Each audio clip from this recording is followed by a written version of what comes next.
une immense star et un grand vide. Annie Cordy, décédée en 2020, a été la meneuse de revue du spectacle francophone pendant des décennies.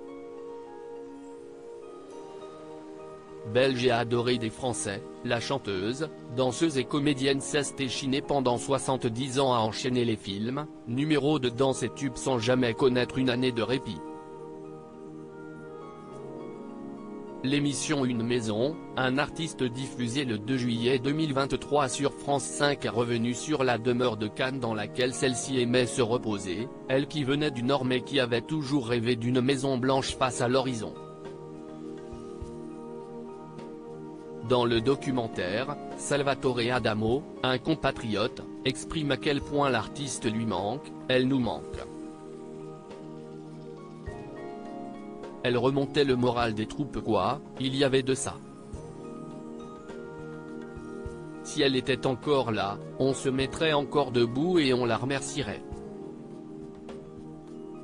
Très touché par son absence, le chanteur s'exprime en jouant Ça ira mieux demain au piano, affichant une émotion évidente lorsqu'il se souvient de son amie disparue à l'âge de 92 ans dans cette même demeure, qui fut si pétillante et toujours positive.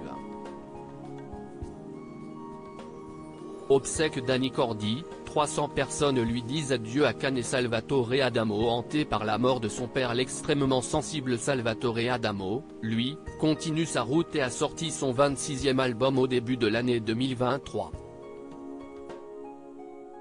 Baptisé In French Please, il comporte une quinzaine de chansons dont L'homme de ma vie, qui est un hommage musical au père du chanteur de 79 ans.